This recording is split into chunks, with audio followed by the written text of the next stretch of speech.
My name is Danielle Scroggs and I am a recreation therapist. Today I'm going to be showing you how to use the Xbox Adaptive Controller to build a custom controller that can be beneficial for those with impairments in their upper extremities, hands, and fingers. We're going to start by using the Xbox Adaptive Controller, and you'll see on our controller that we have a D-pad topper. This just allows our users to have easier access to the D-pad, which can sometimes be difficult to hit. On the back of the Xbox Adaptive Controller are 3.5mm jacks, which are compatible with a variety of switches.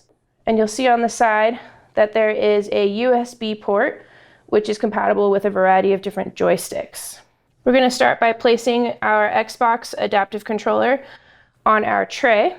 We're then going to use a RAM mount. This is the medium size RAM arm for the 1-inch B ball. The Xbox Adaptive Controller is compatible with a variety of different switches. Today, we're going to be utilizing the Logitech switches. We'll start by placing the larger button right in the center.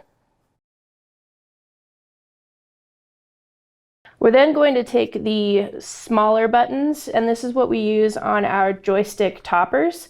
This is what most people will use for accessing first-person shooters, and typically people will use this as left trigger and right trigger. Next, we're going to add the smaller rounds to the bottom left and right corners of the controller. Next, we're going to plug everything in.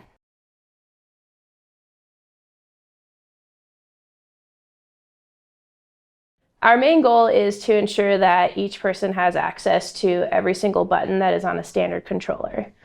A simple trick to make sure that we get what is usually the last two buttons available on the controller, which is left stick down and right stick down.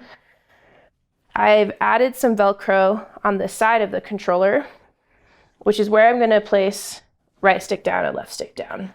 Obviously, as you're building your own controller, you can put whatever switches you want on there. That is just what we most commonly use them for. The Xbox Adaptive Controller can utilize two different ways to access joysticks. The first way is through the USB ports on the left and right side of the controller.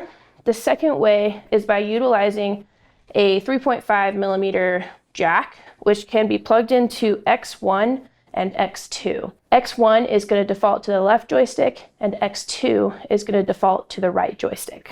Today, we're going to be using the X1, X2 ports.